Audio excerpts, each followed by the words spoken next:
Nearly 1,000 inmates, prisoners of the California correction system, also out there on the front lines.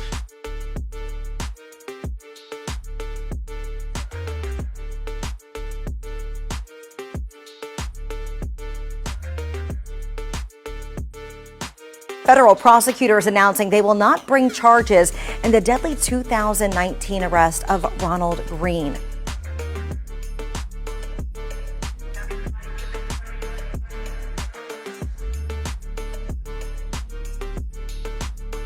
We believe that the Department of Justice failed the people of Louisiana.